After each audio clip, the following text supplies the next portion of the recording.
사랑하는 성도 여러분, 주어진 과업에 실패한 경험이 혹시 있으십니까? 무수하겠지만 저 역시도 보통이 아닙니다. 특별히 저는 신대원 3학년 때 제가 했던 그 실수 혹은 실패가 기억이 납니다. 제가 선교 전공이었기 때문에 학교에서 3년 동안 한 번 가는 선교 리서치를 참여했습니다. 중국을 종단하면서 선교 현장을 방문하고 그곳에 개혁주의 교회를 건설할 수 있을지 여부를 이렇게 조사하는 일이었습니다. 여러분, 북경에서 신장 위구르 자치지역, 지금은 들어갈 수도 없는 곳이죠. 그곳까지 갔으니 얼마나 험난한 여행이었는지 모릅니다. 근데 그 선교 리서치 팀 한 12명 정도 되는 팀에 제가 바로 팀장이었다는 것 아니겠습니까? 보통 이렇게 하거든요. 마지막 날 어쨌든 리서치를 잘 마치고 베이징 공항에 한 3시간 전에 도착을 했습니다. 다들 수속을 밟고 짐을 보낸 후에 여유로운 시간을 보내고 있었습니다. 이제 출국 수속 하나만 남아 있었습니다. 우리 팀 차례가 되었는데 앞불사 아무리 찾아봐도 우리 그룹의 단체 비자가 보이질 않는 겁니다. 어젯밤에 제가 고이 챙긴다고 제가 연구했던 그 리서치 결과물들 사이 파일에 탁 넣어놓고는 곱게 짐을 싸서 캐리어를 붙여버렸습니다.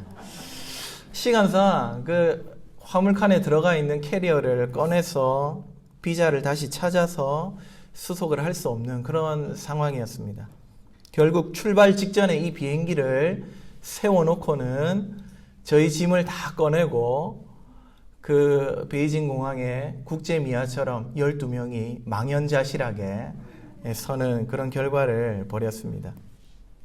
당시에 제가 팀장이었고 제 실수였기 때문에 이 일을 해결해야 된다는 사명감 때문에 공항 관계자들 그리고 거기 항공사 직원들 엄청나게 실랑이를 벌였습니다. 여러분, 그때 영어, 중국어, 한국말, 저는 오순절 성령 강림하시고 일어났던 외국 방언의 역사를 직접 체험했습니다. 말도 안 되는 소리를 내뱉어가면서 어쨌든 그 상황을 해결해야 되겠다. 결과가 어떻게 됐을까요? 예? 정말 감사하게도 이틀 후에 비행기 표가 나왔습니다. 예, 얼마나 감사했는지 모르겠습니다. 그런데 여러분, 저의 만행은 여기서 끝이 아니었습니다. 이틀 후에 다시 공항에 왔습니다. 비자를 목숨처럼 챙겨가지고 이제 수속을 잘 밟고 인천공항에 내렸습니다. 자, 우여곡절 끝에 내린 고국 땅이 얼마나 반갑던지. 그렇게 이제 다들 인사를 하고 헤어지려는 찰나 교수님께서 저를 부르시는 거예요. 그래, 문전우사님. 예, 교수님. 제가 맡겨놨던 짐을 좀 주십시오. 앞불사. 여러분, 신장 위구르 그 먼 곳에서 우리 리서치 기념으로 우리 교수님이 제가 팀장이라고 저를 위해서 그곳 전통 악기를 하나 사주셨습니다. 제 것과 교수님 것 두 가지를 사주시고는 선물로 주시고는 저한테 맡겨놓으셨는데 그걸 호텔에 두고 왔던 겁니다. 문제는 제 건 들고 왔는데 교수님 건 두고 왔습니다. 저는 팀장으로서의 사명에 거의 실패했던 그 기억 평생 안고 살면서 지금도 가끔씩 이불킥하고 있습니다. 여러분, 하나님께서 저와 여러분을 세우시고 부르실 때 하나님께서도 우리에게 가지는 기대가 분명히 있습니다. 사명을 주신다는 말씀입니다. 주님이 우리에게 주시는 사명은 무엇일까요? 그것은 다름 아니라 하나님의 나라를 세우라는 사명입니다. 하나님의 통치에 순종하면서 그분을 높이는 나라가 다름 아니라 저와 여러분을 통해서 이루어지기를 기대하고 계십니다. 여러분, 우리가 다른 건 몰라도, 다른 과업은 몰라도 하나님께서 우리에게 맡기신 이 기대, 이 사명, 하나님의 나라를 일구는 일은 반드시 성공해야만 하는 미션 아니겠습니까? 따라서 저는 오늘 이 아침 하나님께서 자기 나라를 일구어가는 방식을 함께 살펴보기를 원합니다. 하나님이 자기 나라를 일구실 때 어떤 과정을 통해 이루시는지를 보면서 오늘 저와 여러분에게 주어진 하나님의 나라, 천국을 누리고 뻗어나가게 할 사명을 감당할 수 있기를 원하는 것입니다. 따라서 저는 거룩한 백성의 선교적 사명이라는 제목으로 설교할 때 은혜와 사명을 함께 발견하는 귀한 시간이 될 수 있기를 주님의 이름으로 축복합니다. 먼저 우리 하나님이 자기 나라를 일구시는 방식 가운데 하나인 대표성과 확장성을 한번 살펴봅시다. 여러분, 태초에 하나님이 천지를 창조하십니다. 하늘과 땅. 천지는 하늘과 땅만 의미하는 것이 아니라 그 안에 보이는 것과 보이지 않는 모든 것을 우리 하나님이 만드셨습니다. 그것들은 모두 하나님의 말씀, 하나님의 권위에 순종하면서 존재했습니다. 여러분, 창조의 유기를 잘 알고 계시죠? 세상이 얼마나 질서정연하게 하나님께 순종하면서 자리를 잡습니까? 하나님은 그렇게 자신이 다스리시는 왕국, 하나님 나라를 창조하셨습니다. 모든 권위와 통치권이 하나님께 있었고 모든 피조물은 하나님께 영광을 올리는 아름다운 나라였습니다. 온 세상이 그렇게 하나님의 나라로 창조되었지만 특별히 그 가운데 에덴이라는 보다 중요한 장소를 하나님이 만드십니다. 이유가 무엇일까요? 그것은 바로 그곳을 하나님 나라의 모델하우스로 삼기 위함이었습니다. 에덴에서 하나님의 나라가 잘 이루어지는 그 일을 통해 온 세상이 하나님의 나라는 이런 곳이구나 깨닫고 또 변혁되는 이러한 방식, 에덴을 대표로 삼고 그곳으로부터 하나님의 나라가 확장되는 대표성과 확장성의 방식을 우리 하나님은 기대하신 것이죠. 이것은 앞으로 성경에서 계속해서 발견될 원리입니다. 전체를 변화시키기 위해 점점 더 초점을 모으고 구별시키는 일 말씀입니다. 여러분, 예를 들어서 한번 보겠습니다. 슬라이드를 한번 띄워주시겠습니까? 하나님께서는 땅을 창조하셨죠. 온 세계, 온 피조세계, 온 땅이 다 하나님의 나라이고 또한 되어야 합니다. 그런데 이 일을 위해서 하나님은 먼저 특별한 땅을 구별하십니다. 그곳이 가나안 땅입니다. 가나안 안에서도 더 구별되고 중요한 땅에 관심을 집중하시는데 그것이 바로 예루살렘이죠. 예루살렘 역시 그 자체로 하나님 나라가 되지 않고 더 거룩하고 구별된 땅, 대표적인 장소, 성전을 두십니다. 성전에는 여러 가지 요소가 있습니다. 뜰도 있고 여러 가지 있는데 그곳 역시 더욱 구별된 장소가 있었습니다. 성전 안에 있는 성소입니다. 여기서 끝이 아닙니다. 지난 수요일에 살폈지만 이 성소는 또한 지성소라고 하는 지극히 거룩한 장소로 초점이 모아집니다. 하나님은 온 땅을 하나님의 나라로 만드시기 전에 이와 같이 중요하고 구별된 거룩한 한 장소, 여러분 거룩의 뜻이 무엇입니까? 구별된다는 말입니다. 다르다는 뜻입니다.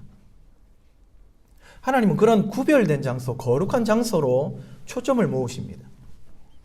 에스겔서에 보시면은 그 환상 가운데 세워진 성전과 그곳 지성소로부터 생명수 물이 흘러나와 어떻게 됩니까?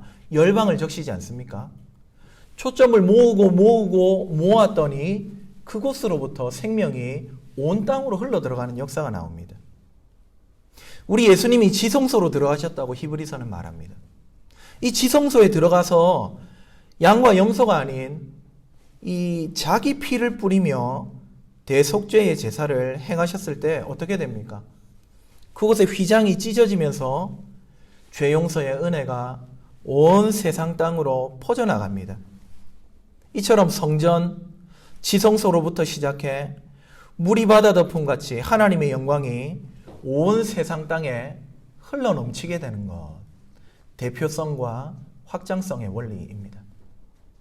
땅만 그렇습니까? 시간도 우리 하나님이 창조하셨는데 다음 슬라이드입니다.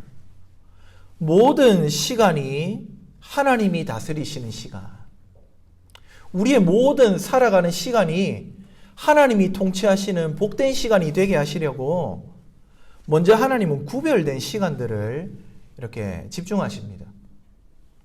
모든 시간 중에서 7일마다 돌아오는 안식일을 구별하십니다. 1년에 52번이죠. 그런 안식일이 4번을 돌면 한 달인데요. 한 달에 한 번 첫날은 또 월삭으로 구별하십니다.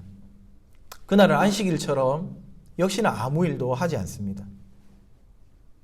이런 월삭이 12번을 돌면 1년이 되죠. 그 1년 가운데 서너 번 아주 중요한 절기로 구별하십니다. 유월절, 칠칠절, 초막절, 대속죄일과 같은 절기들입니다.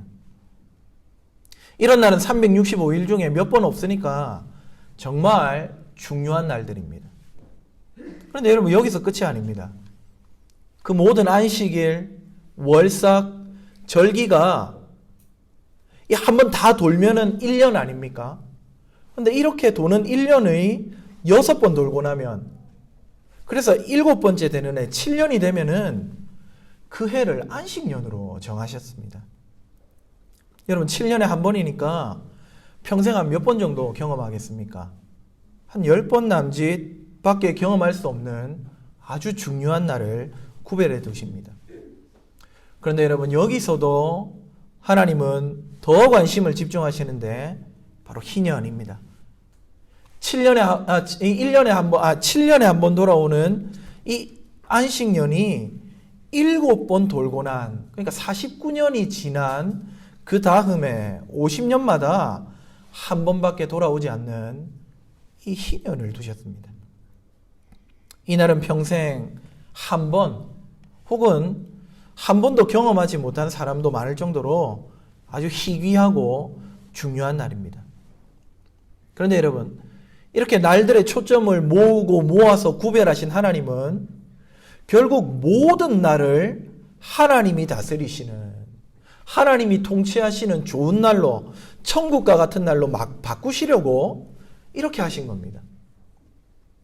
사도행전 2장 41절부터 47절 잘 아시죠? 초대교회의 그 천국과 같은 모습. 근데 그 초대교회가 예수님 때문에 희년과 같은 날을 맞이했다는 사실을 우리는 알 수가 있습니다. 유무상통하면서 가난이 사라지지 않습니까? 여러분, 우리가 왜 가난합니까? 여러분, 통장은 왜 자꾸 쪼들립니까? 제일 큰 이유는 빚 때문입니다. 여러분, 빚이 우리의 삶을 옥죄고 있습니다. 저와 여러분 다 은행에 종살이하고 있지 않습니까? 포로생활 중입니다. 희년은 빚을 탕감하는 날인데, 이 초대교회가 예수님 때문에 영혼과 육신의 빚을 다 해결하더라 말이죠. 예수님을 믿으면 모든 날이 이 희년처럼 되고 맙니다. 모든 죄의 빚이 탕감받고 우리의 실제적인 가난과 어려움이 해결되는, 주님께서 지고 가시는 그러한 날들이 허락되더라는 것이죠. 우리 예수님이 희년을 성취하시니까 그 희년이 모든 날로 확장되어 갑니다. 역시나 대표성과 확장성입니다. 여러분, 인류도 마찬가지입니다. 모든 사람이 하나님 나라를 누리는 일, 하나님은 모든 인류를 구원하시고 그들에게 천국을 주기를 원하고 계시죠. 모든 사람이 구원 얻는 것이 하나님의 뜻이라고 데살로니가전서에 나와 있습니다. 그런데 그런 모든 인류에게 천국을 주시기 전에 하나님 특별한 한 민족을 구별하십니다. 어느 민족입니까? 이스라엘 민족입니다. 근데 그 가운데서도 하나님이 자기 백성 전체를 위해 구별하여 세우시는 한 지파가 있는데 레위 지파입니다. 이들이 성전에서 구별된 장소에서 봉사하게 하십니다. 레위 지파 안에서도 특별한 가문을, 아론의 가문을 반차를 쫓아 구별하십니다. 그가 누굽니까? 나중에는 사독 가문으로 이것이 이어집니다. 제사장 가문입니다. 제사장들 중에서도 1년에 한 번 순서를 쫓아서 섬기는 한 사람을 선정하는데 대제사장입니다. 마지막 이 대제사장의 지성소에서의 헌신과 수고, 여러분 그 덕분에 어떻게 됩니까? 모든 제사장들과 모든 지파들과 모든 이스라엘 민족과 또 나아가서 우리의 대제사장 되시는 예수 그리스도의 사역 덕분에 모든 열방이 하나님으로부터 죄를 용서받고 자녀가 되는 놀라운 은혜를 누리지 않습니까? 하나님이 우리의 삶을 책임지시고 이끌어 가시는, 통치하시는 천국을 누리게 되지 않습니까? 대제사장 한 사람 덕분에 열방과 모든 인류에게 하나님 나라를 주기 위한 하나님이 일하시는 방식이 이와 같이 대표성과 확장성입니다. 종합하면은 하나님의 나라는 이와 같이 대표성의 원리를 통해 성취되고 이후 확장됩니다. 하나님의 언약, 하나님의 구원, 하나님의 복음은 여러분 이 원을 우리가 이야기할 때 구심력과 원심력을 이야기하죠. 이 두 가지 성질을 동시에 다 갖추고 있습니다. 오늘 우리가 읽었던 출애굽기 15장 5절과 6절은 하나님께서 자기 백성을 구원하시고 언약을 맺으시는 언약의 문구입니다. 하나님 그들과 언약을 맺으시면서 이 두 가지 대표성과 확장성, 구심력과 원심력의 말씀을 둘 다 주고 계십니다. 우리 하나님이 우여곡절 끝에 이스라엘을 출애굽시키시고 그들을 향해 선언하시죠. 먼저 그들의 정체성을 변화시키십니다. 너희는 나의 소유가 될 것이다. 여러분 소유라고 하니까 우리는 무슨 핸드폰처럼 이런 소지품을 생각하는데 결코 그렇지 않습니다. 여기에 사용된 말은 세굴라, 아주 존귀한 보석이라는 뜻입니다. 마치 결혼할 때 서로 주고받는 폐물처럼 비싸고 값진 소유물을 의미합니다. 하나님은 먼저 저 애굽에서 자존감이 떨어질 대로 떨어져 있는 이스라엘 백성들, 하나님에 대한 기억이 희미해져 버리고 세상 사람과 별로 구별성 없는 그 사람들을 너는 나의 아주 소중한 존재라고 변화시켜 놓으십니다. 그런 다음에 말씀하시기를 너희는 제사장 나라요 거룩한 백성이다. 여러분 여기에 바로 하나님 나라의 대표성과 확장성의 원리가 녹아져 있는 것이죠. 여기 거룩한 백성이다. 이 말에서 우리는 대표성의 원리를 봅니다. 하나님은 이 이스라엘 나라를 거룩한 백성, 아까 말씀드린 대로 구별된 백성, 하나님의 초점이 모아져 있는 백성으로 삼으십니다. 그들을 그렇게 특별하게 구별하셔서 세우신 목적이 무엇이겠습니까? 제사장 나라 삼으시기 위함이겠죠. 제사장이 무엇하는 사람입니까? 하나님과 백성 사이에 서서 그 둘을 화해시키는 자 아닙니까? 중보자 아닙니까? 타락하고 하나님의 주권을 인정하지 않는 저 세상 사람들을 하나님께로 인도해서 모든 인류가 하나님을 경배하고 하나님의 통치를 받는 하나님의 나라를 누리게 하는 역할, 제사장 나라의 사명. 여러분 이것을 위해 하나님은 먼저 이들을 거룩한 백성으로 설하고 말씀하고 계시는 것입니다.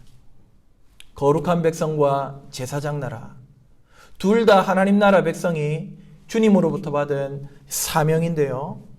첫 번째는 대표성의 원리이고 두 번째는 확장성의 원리임을 우리는 알 수 있습니다. 이 말씀을 오늘 저와 여러분에게 적용해 보면 여러분 우리는 먼저 안으로 우리의 시야를 좁혀가야 합니다. 우리의 시야를 먼저 세상이 아니라 교회로 돌려야 합니다. 우리의 시야를 우리 가족으로 돌려야 합니다. 우리의 시야를 먼저 우리의 영혼 깊숙한 곳으로 집중해야 합니다. 그래서 우리 심령과 우리 가정과 우리 교회가 하나님이 기뻐하시는 거룩한 백성으로 설 수 있도록 먼저 노력하며 나아가야 합니다. 바로 그렇게 우리 영혼이, 우리 가정이, 우리 교회가 거룩한 백성으로 올바르게 서면 이제 그때부터 밖으로 제사장 나라의 사명을 감당하며 하나님의 나라를 확장하며 살아갈 수 있는 것이죠. 여러분 이 사명이 오고 오는 모든 주님의 백성들, 영적 이스라엘 백성인 우리 교회에게 주어졌음을 믿으시기 바랍니다. 하나님은 우리가 거룩한 백성답게 세워져서 제사장 나라의 사명, 하나님 나라의 과업을 성취하며 나가기를 지금 이 순간 기대하고 계십니다. 자, 그렇다면은 저와 여러분이 어떻게 하면 거룩한 백성으로 설 수 있겠습니까? 어떻게 하면 우리는 이 세상과 구별된 하나님의 백성으로 살아갈 수 있겠습니까?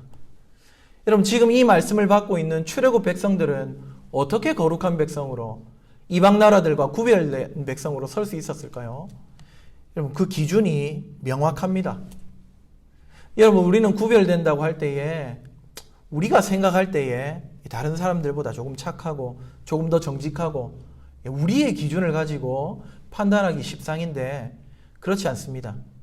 하나님이 기대하시는 거룩, 하나님이 기대하시는 구별성은 바로 하나님의 계명, 하나님의 말씀에 있습니다. 하나님께서 이후에 주시는 19장 다음 20장에 주시는 계명의 말씀, 10계명 말씀을 통해서 너희는 이 계명을 쫓아 살면서 세상과 구별된 거룩한 백성이 되거라고 우리 하나님이 종용하고 계십니다. 여러분, 세상 나라 사람들은 하나님 사랑하지 않습니다. 이방 나라 사람들은 우상을 만들어 신을 섬기기를 즐거워했습니다. 이방 나라 사람들은 자기의 마음이 어떻든 간에 주어진 제사 행위를 열심히 하면 자기 신이 응답한다고 생각했습니다. 이방 나라 사람들은 자신이 내킬 때마다 혹은 자기가 불안할 때마다 산당을 찾아가 하나님을 예배했습니다.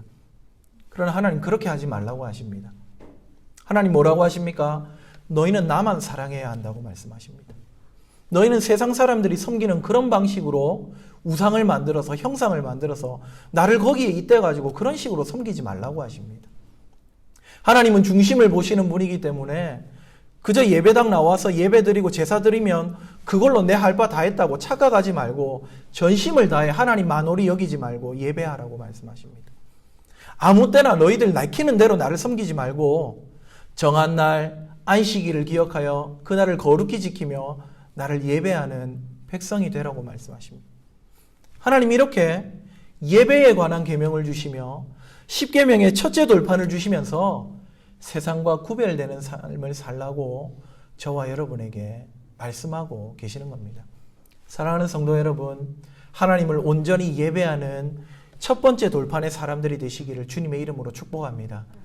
이 계명의 첫 번째 말씀을 우리가 순종하면서 하나님을 사랑하며 하나님을 예배하며 거룩한 백성으로 세워져 하나님의 나라를 확장하는 제사장 나라의 사명 감당하시기를 주님의 이름으로 축복합니다. 뿐만 아니라 거룩한 백성들은 자기 삶의 현장에서도 세상 사람들과 구별된 모습으로 살아야 했습니다. 그들은 사랑, 곧 하나님의 성품인 이 사랑과 인애의 기초에 살아가야 했습니다. 여러분, 5계명 부모를 공경하라 하십니다.